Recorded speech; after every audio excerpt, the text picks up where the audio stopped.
Bonjour, bonsoir, aujourd'hui l'optique géométrique en bref. Alors, c'est un chapitre qui n'est pas très compliqué et pas très utile, on va être honnête, puisque de toute façon, après, on perd un peu le point de vue géométrique pour passer beaucoup plus par des calculs, notamment en deuxième année. Là, j'ai commencé à regarder un peu ce qu'il y avait en deuxième année, et c'est vrai que du côté de l'optique, il n'y a plus trop de tracés, hein, c'est surtout des interférences, ce genre de choses, où il y a surtout du calcul. Mais je trouve que c'est quand même utile de parler de l'optique géométrique et de l'approche qu'on en a, puisque ça permet d'un peu de voir, ça fait des applications concrètes, et puis surtout, quand on le voit, c'est à peu près au début de l'année, la première année, ça permet de bien se mettre sur les rails, donc je me suis dit que ça pouvait pas faire de mal de faire un petit passage là-dessus, même si malgré la simplicité du chapitre, je crois que ça doit faire quelque chose comme 3 jours que je suis dessus, parce que j'ai des choses à faire à côté, voilà, des trucs importants à côté, du coup j'ai pas tout le temps que je voudrais à y consacrer, donc ça m'a pris plus longtemps que j'aimerais l'admettre de préparer cette vidéo. Mais voilà, donc comment ça se découpe? Trois parties qui sont pas du tout égales en taille. La première, c'est quelques généralités sur la lumière qui, elles, sont importantes parce qu'elles sont valables dans d'autres chapitres, en dehors de juste de l'optique géométrique. Le deuxième chapitre, la deuxième partie, pardon, c'est des trucs sur la construction de rayons, des formules, etc. C'est important dans le cadre de ce chapitre. Et la troisième partie, c'est des applications. Ça, c'est ce que vous voyez en DS et en DM, en gros. C'est quand il faut vraiment faire des calculs. Oui, il y a des calculs à faire, mais quand il faut vraiment faire des constructions, etc. Qu'est-ce qu'on voit, en fait, quelles sont les applications, tout simplement. Donc, on va commencer tout de suite avec les petites généralités. Alors vous le savez peut-être déjà, mais la lumière est une onde électromagnétique qui se propage à la célérité de la lumière dans le vide, c'est-à-dire c, qui est égale à 300 millions de mètres par seconde, tout au moins dans le vide. Voilà, c'est une onde, elle a donc une longueur d'onde, et ça c'est important puisque du coup je peux vous donner des sortes de grandeur, voilà. Alors il y en a plein pour les ondes radio, les microns, les infrarouges. Ce qu'il faut retenir globalement, c'est la lumière visible qui va de 400 à 800 nanomètres. Le reste, c'est superflu, voilà. Et savoir que quand on diminue la longueur d'onde, l'énergie augmente. Voilà. L'énergie est inversement proportionnelle à la longueur d'onde. Ensuite, quelques sources lumineuses. Alors, on a les lampes à incandescence, c'est basiquement le soleil, ça va vous donner un spectre continu. Les lampes spectrales, celles qui vous donnent un spectre discontinu, vous les mettez seulement à certaines longueurs d'onde. Les lasers, en général, c'est monochromatique, du coup, vous émettez une radiation spécifique.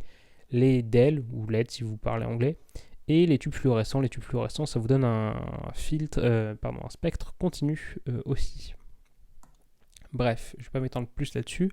Tout de suite, le modèle qu'on va utiliser, c'est celui de la source ponctuelle, c'est-à-dire qu'on a une radiation monochromatique, donc une seule longueur d'onde, qui est émise dans toutes les directions de l'espace de la même des manières. Donc on a une émission qui va être dite isotrope, c'est-à-dire isotrope, c'est la même dans toutes les directions de l'espace. Vous pouvez vous tourner comme vous voulez, c'est toujours la même manière dont le rayon est émis. Voilà. Donc maintenant, si on va se placer sur un axe OX, on va avoir le fait que le signal va s'écrire donc SX de t, donc ça dépend de la position et du temps. On a notre amplitude AX qui dépend de la position, puisque plus vous vous éloignez de la source, moins l'amplitude du signal est importante. Et un petit cosinus pour le côté sinusoïdal, qui va être en oméga t, puisque oméga, vous avez votre pulsation temporelle, puisque votre signal évolue avec le temps, à une pulsation oméga, moins kx, avec k qui va être l'équivalent d'une pulsation spatiale, je crois que ça s'appelle un circulaire, si je ne me trompe pas, plus phi qui va être votre déphasage, voilà, puisque il y a toujours un déphasage, éventuellement, il peut être égal à 0, modulo de pi, mais on a toujours un déphasage. Et donc voilà, avec votre amplitude AX qui va être inversement proportionnelle à X. Et le milieu étant non dispersif, on peut écrire que notre pulsation oméga va être égale à kc. Voilà, maintenant un peu plus sur les milieux de propagation. Qu'est-ce que c'est un milieu de propagation? C'est important de savoir ce que c'est, puisque c'est là où passe la lumière. Donc on va toujours prendre des milieux qui sont linéaires, homogènes, isotropes et transparents. Qu'est-ce que ça veut dire? Linéaire, ça veut dire que ça veut dire ce que ça veut dire, ils sont linéaires. Homogène, ça veut dire que globalement, peu importe où vous êtes dans le milieu, vous ne pouvez pas savoir où vous vous trouvez dedans. C'est-à-dire qu'il est globalement toujours pareil, peu importe l'endroit où vous êtes dedans. Isotrope, c'est donc selon toutes les directions, c'est pareil. Et transparent, il n'y a pas de perte d'énergie quand il n'y a pas de phénomène de diffraction ou de dispersion de la lumière dans le milieu. Et tous les milieux ont alors un indice optique n tel que il est défini tel que ce v, la vitesse à laquelle votre onde se propage dans le milieu, est égal à c sur n. En gros, c'est de combien vous divisez la vitesse de la lumière dans le vide pour obtenir la vitesse dans le milieu. Donc bien évidemment, n est toujours supérieur à 1, puisque vous vous doutez que vous ne pouvez pas aller plus vite que dans le vide. En l'occurrence, je vais vous donner quelques petites valeurs. Dans le vide, c'est 1 justement. Dans l'air, c'est à peu près égal à 1. C'est 1,000059, un truc comme ça. Dans l'eau, c'est 1,33. Dans le verre, c'est 1,50. Et dans le diamant, c'est 2,4. Voilà, c'est pour ça que le diamant, ça fait plein de petits trucs. Donc d'un milieu à l'autre, par contre, vous avez votre fréquence f qui va être conservée. Qu'est-ce que ça veut dire? Ça veut dire que comme on sait qu'on peut écrire la longueur d'onde lambda comme c fois tau, tau c'est une période, normalement c'est grand T. Ça peut donc se réécrire c sur f, puisque tau c'est égal à 1 sur f. On obtient alors que la longueur d'onde spécifique au milieu va être égale à la vitesse à laquelle vous êtes dans le milieu fois tau ou t, votre temps, votre période. C'est toujours égal à v sur f du coup, sauf que du coup, v, on sait que c'est c sur n, donc ça s'écrit c sur nf. Voilà. Donc c'est pour ça que a priori la couleur, puisque la longueur d'onde c'est comme la couleur, évolue suivant l'endroit où vous êtes, le milieu où vous êtes. Ensuite, on va utiliser une approximation importante qui suppose les rayons indépendants entre eux. On va négliger tous les phénomènes de diffraction. Alors, bien évidemment, on n'est pas stupide. Pour que ce soit vrai, on va prendre A, la taille caractéristique des obstacles, telle que A soit très supérieur à 1000 fois la longueur d'onde de l'onde considérée. Qu'est-ce que ça veut dire? Ça veut dire que quand on va travailler avec de la lumière visible, on va avoir des obstacles qui vont avoir une taille inférieure au millimètre. Voilà. Pour éviter par exemple le phénomène qu'on trouve dans les fentes de Young. Vous avez des phénomènes ondulatoires qui viennent faire des trucs pas très cool quand on veut faire de l'optique géométrique. Bref, tandis que je rectifie l'écran. Quelques propriétés des rayons. Donc la propagation des rayons est linéaire dans un milieu linéaire, homogène, isotrope et transparent. Ils n'interagissent pas entre eux. Le principe de Fermat s'applique, c'est-à-dire que la lumière suit toujours le plus court chemin d'un point A à un point B. Et le principe de retour inverse est valable, c'est-à-dire que le chemin pour aller de A à B est identique au chemin pour aller de B à A. Je vais accélérer le rythme, puisque sinon on n'aura jamais fini à temps. Donc, la relation de Snell-Descartes, on est dans le grand 2, qui dit que, vous la connaissez certainement, N1 sin I1 est égal à N2 sin I2, avec I1 l'angle d'incidence et I2 celui de réflexion. N1 et N2 sont les indices optiques des milieux considérés. Si N2 est supérieur à N1, alors vous avez que I1 est supérieur à I2, ça on le voit directement, et on dit qu'on va vers un milieu plus réfringent, et inversement, on ira vers un milieu moins réfringent. Qu'est-ce que ça veut dire? Ça veut dire que votre rayon va soit se rapprocher de la normale, soit s'éloigner de la normale. Maintenant, on a quelque chose qui est intéressant, c'est le cas de réflexion totale, jusque où on peut augmenter l'angle avant qu'on ait une réflexion totale et qu'on ne puisse plus passer dans le milieu, dans le second milieu. Donc là, je me place dans le cas N1 supérieur à N2, mais on pourrait aussi faire le cas inverse. A priori, les deux angles se baladent entre 0 et pi sur 2, sauf que comme on a N1 qui est supérieur à N2, on sait que I2, lui, va pouvoir continuer à vivre sa vie, aller de 0 à pi sur 2, mais I1, il va être compris entre 0 et sa valeur limite qu'on appelle I limite. Donc comment on détermine I limite? On se place dans le cas limite où on prend I2 qui va être égal à pi sur 2. Et qu'est-ce qu'on a avec la formule immédiatement? On a que, comme le sinus de pi sur 2 vaut 1, on a que le sinus de I limite va être égal à N2 sur N1. On vérifie c'est bien inférieur à 1, donc tout va bien. Voilà, ça c'est ce qu'on veut faire pour déterminer l'angle limite avant qu'on ait réflexion totale. Maintenant, on va passer tout de suite à la notion de système optique. Donc, qu'est-ce que ça fait? Qu'est-ce qu'un système optique? C'est en quelque sorte une transformation qui fait d'un objet une image. Voilà, et donc ici c'est la notation pour votre système optique. Par exemple, une lentille est un système optique ou un miroir plan est un système optique. Mais juste avant, la notion d'objet.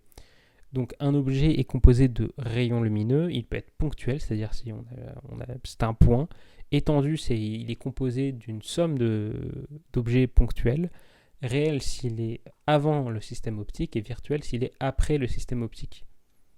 Voilà. Et virtuel, en quelque sorte, ça veut dire qu'on ne peut pas interagir avec. Là où, par exemple, s'il est réel, vous pouvez le mettre vous pouvez l'envoyer sur une feuille pour interagir avec lui plutôt. Ensuite, la notion d'image. Du coup, une image, qu'est-ce que c'est ? C'est tout simplement le résultat de la transformation d'un objet par un système optique. Une image peut être ponctuelle, étendue, réelle et virtuelle, c'est pareil. À la différence près que donc elle est réelle si elle est après le système optique, et si elle n'est pas réelle, elle est forcément virtuelle. Ça implique des images qui peuvent être dans le système optique, si vous considérez des systèmes optiques épais, on va dire. Donc, tout de suite, un cas simple de système optique, le miroir plan. Vous le voyez tous les jours, normalement, si tout va bien. Donc, comment ça se passe ? Alors, dans le miroir plan, en fait, ce qu'on peut faire, donc ici, on a un rayon qui part et qui revient. On a un autre qui part avec un angle, et donc je trace la normale, puisque on a égalité entre l'angle d'incidence et l'angle de réflexion. Et en fait, qu'est-ce que c'est ? Ça revient à avoir un rayon qui n'est pas dévié et qui est envoyé par A', qui est le symétrique de A par rapport au miroir. Et donc, on va avoir A' qui est ponctuelle, virtuelle, et bien qu'elle soit après le système optique, techniquement, comme on ne peut pas interagir avec A', on considère que c'est une image virtuelle et ponctuelle, puisque c'était un point, et c'est devenu un point. Voilà. Donc maintenant, les systèmes centrés et l'approximation de Gauss, qui sont très importants, ces deux notions. Donc lorsque vous avez l'intégralité des composants qui ont un axe delta en commun, on va dire que le système optique est centré, et on va appeler delta, donc cet axe, l'axe optique. Et tous les plans qui sont perpendiculaires à delta sont dits transverses. Alors tout ça, après, c'est très important pour construire des systèmes optiques complexes. On a besoin de certaines conditions, et on va les avoir grâce au fait que le système soit centré et au fait qu'on respecte l'approximation de Gauss, qui permet d'avoir facilement des propriétés intéressantes. Donc, en prenant A un objet ponctuel, si son image est aussi ponctuelle, le système optique est rigoureusement stigmatique, et si elle est faiblement étendue, on a un stigmatisme approché. Qu'est-ce que ça veut dire faiblement étendue ? Ça veut tout simplement dire que la taille de votre image est petite et négligeable devant la taille d'un capteur, du capteur avec lequel vous prenez. Donc, par exemple, si vous avez un appareil photo, du moment que la taille de la tâche est petite et négligeable devant la taille d'un des capteurs, tout va bien, puisqu'on ne pourra pas voir la différence. Enfin, si l'image d'un objet perpendiculaire à delta est aussi perpendiculaire à delta, on a un aplanétisme. Donc voilà, ça c'est important aussi pour plus tard. Pour qu'un système optique centré ait un stigmatisme approché, on se place dans les conditions de Gauss. Donc j'y viens justement. Quelles sont ces conditions, ou plutôt cette condition ? Bien, ce sont les deux. Tout d'abord, il faut que les rayons soient proches de delta. Et ensuite, il faut qu'ils aient un angle avec delta qui soit faible. Donc ici, on a un exemple où les conditions de Gauss sont respectées. On a un angle qui est faible, on est proche de delta. Là, elles le sont beaucoup moins. Il n'y a pas de barrière finie entre les respecter et pas les respecter, mais bon, on peut être capable de faire preuve d'un peu d'esprit critique et de voir que là, elles sont clairement plus respectées que là. Voilà. Donc maintenant, tout de suite, les notions de foyer et de plan d'un système optique centré. Donc on va se placer dans les conditions de Gauss, et tel que l'image d'un objet réel transverse soit réel et transverse, c'est-à-dire perpendiculaire à l'axe optique et réel, on peut interagir avec. On va leur dire que le système optique centré est aplanétique, en bonus, voilà.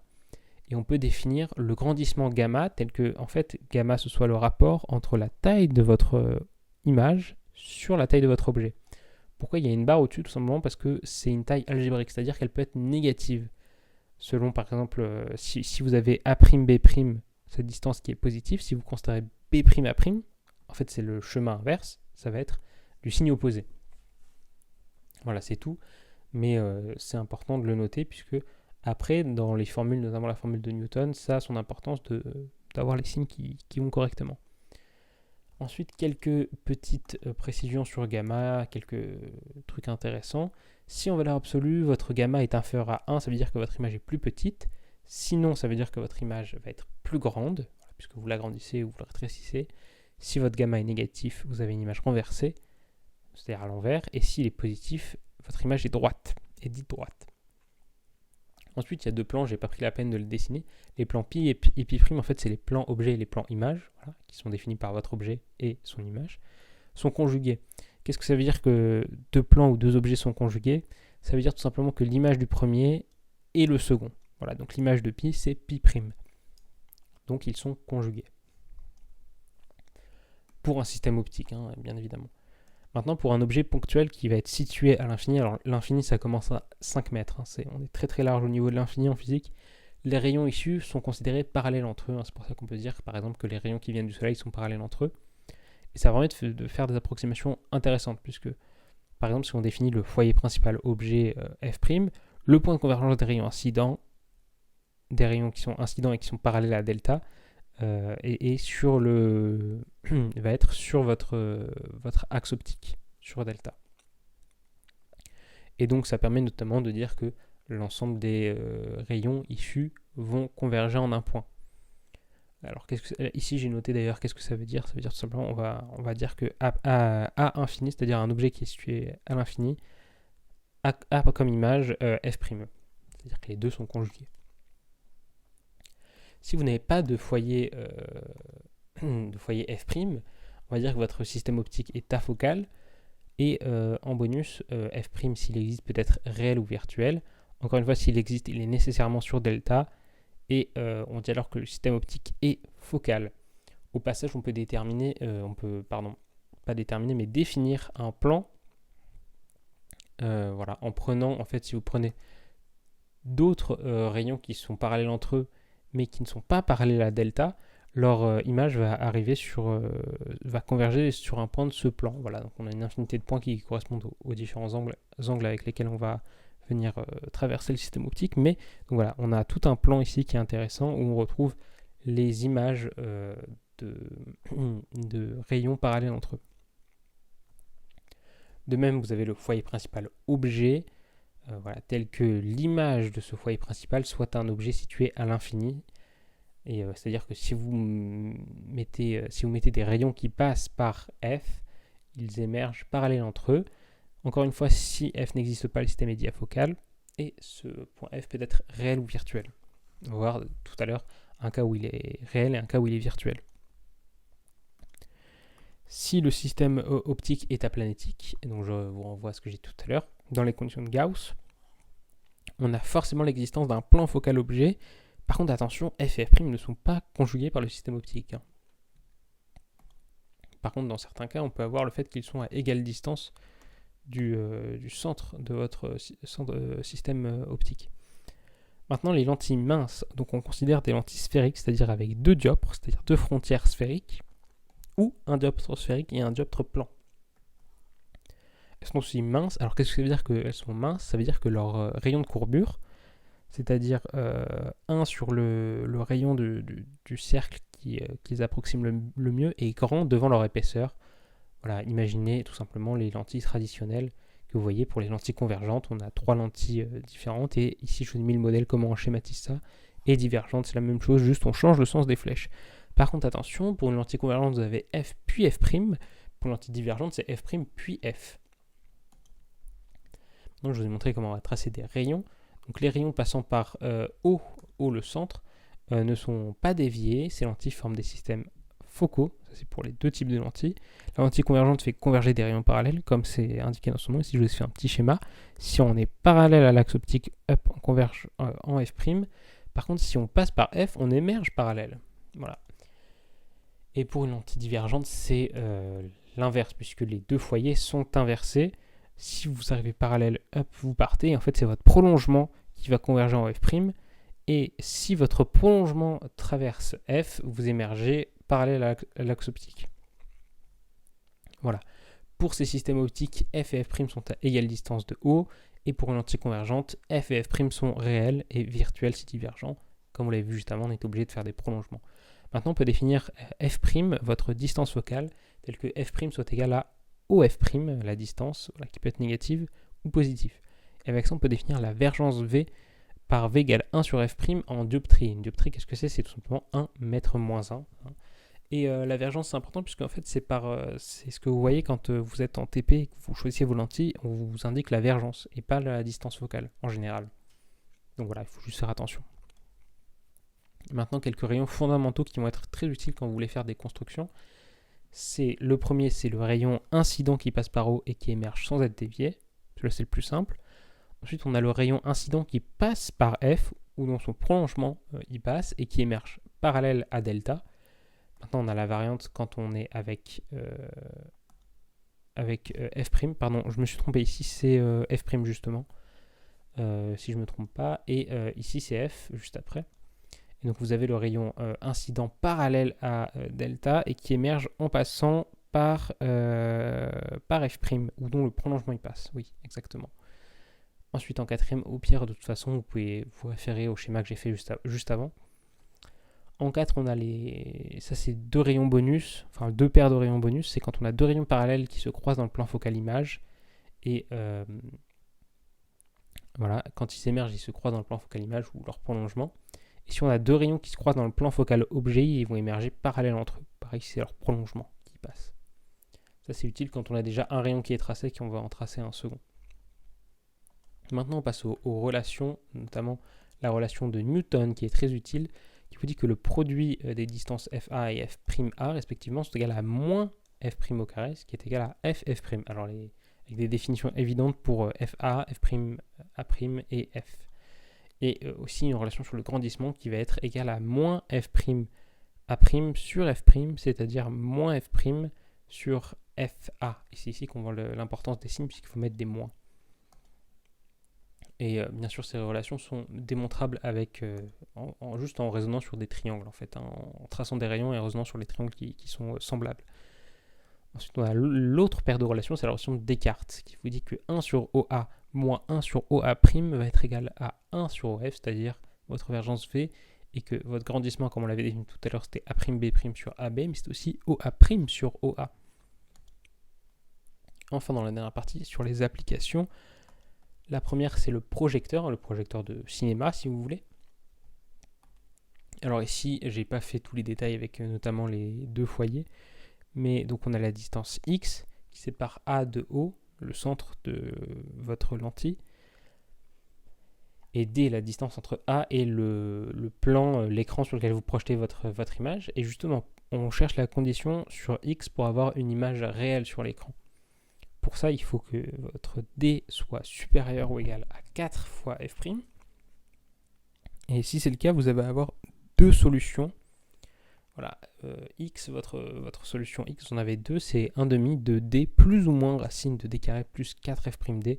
C'est juste résoudre un polynôme de degré 2 en prenant les relations précédentes en fait, et en mettant au même dénominateur, et tout se passe très bien.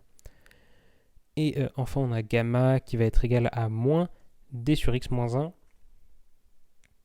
Qu'est-ce que ça veut dire ? Ça veut dire que gamma va toujours être négatif. Donc vous avez une image qui va être nécessairement renversée. Ensuite, on passe à l'application suivante, c'est pour modéliser l'œil. Alors on fait une modélisation très simple, vous avez une lentille convergente et un écran qui vous sert de rétine. Pas plus, pas moins, c'est tout. Voilà, et avec ça, vous pouvez aussi modéliser les défauts de l'œil. Il y a toute une petite partie du chapitre qui se concentre là-dessus, mais je vais vite pour essayer de rester sous la barre des 25 minutes. Enfin, on a la lunette de Galilée, qui est la troisième et dernière application qu'on voit. Donc c'est exactement ce que c'est, une lunette, hein, donc c'est pour zoomer hein, en quelque sorte, mais dans la vraie vie. Donc c'est un système afocal qui est composé d'une lentille convergente et d'une lentille divergente qui sont enchaînées. C'est pour ça qu'on a F1' et F2 qui sont confondus. Et donc qu'est-ce que ça donne si on prend un objet à l'infini ? Au final, si on va directement à la fin, son image est à l'infini aussi, mais en fait on aura l'avantage qu'elle sera perçue plus grande. Alors pourquoi ? J'ai pas fait de schéma, mais en fait, vous pouvez définir une quantité qu'on appelle le grandissement, qui se définit comme G qui va être égal au rapport des deux angles. Alpha', c'est l'angle de l'image avec delta, et alpha, c'est l'angle de l'objet avec delta, des rayons plutôt qui passent par l'objet. Et en faisant des calculs, notamment le fait qu'on soit dans les conditions de Gauss permettent d'avoir des choses comme le fait que la tangente d'alpha soit égale à alpha. À la fin, au bout de calcul, on arrive au fait que G soit égal à F1' sur moins F2', Et par exemple, dans le cas de la lunette de Galilée originelle, on avait G qui était égal à 14. Ça veut dire quoi? Ça veut dire que du coup, quand on observait un objet, il était 14 fois plus grand que ce qu'il était réellement si on l'observait à l'œil nu. Et donc ça permet par exemple d'observer Saturne et de voir un peu mieux ce qu'il y a. Parce qu'un zoom x14, c'est quand même assez énervé comme zoom. Donc c'est vraiment pas mal. Voilà, sur ce, c'est tout ce qu'il y avait sur l'optique géométrique. C'est pas le meilleur chapitre, loin de là. Et actuellement, je suis encore en train de me demander de quoi je vais parler dans la prochaine vidéo de physique. Là, je réfléchis. J'ai honnêtement pas envie de me lancer dans la thermo, des explications sur la thermo, parce que c'est un enfer. Mais là, quand j'ai réfléchi, je me dis que peut-être faire un petit passage sur l'électricité, ça peut être pas mal. Un petit passage rapide, voilà, en survolant quelques notions, mais ça peut être intéressant puisque c'est quelque chose qui revient pas mal, l'électricité. Voilà, sur ce, vous savez ce qu'il faut faire. Si vous voulez vous abonner, abonnez-vous. Si vous voulez mettre un pouce bleu, mettez un pouce bleu. Si vous voulez mettre un pouce rouge, mettez un pouce rouge. Si vous avez des questions, mettez des commentaires. Si vous n'avez pas de questions, mettez pas de commentaires, mais vous n'aurez pas de réponse du coup. Sur ce, c'était Adam. Je vous donne rendez-vous bientôt pour une vidéo de maths, a priori. Pas d'idée de ce que ce sera, mais je pense que je vais la préparer tout de suite, sachant qu'il est 23h44. Voilà, et que demain j'ai un rendez-vous médical, donc je vais être bien réveillé. Mais voilà, c'est tout. Je vous souhaite une bonne soirée, une bonne journée. C'était Adam, je vous dis au revoir.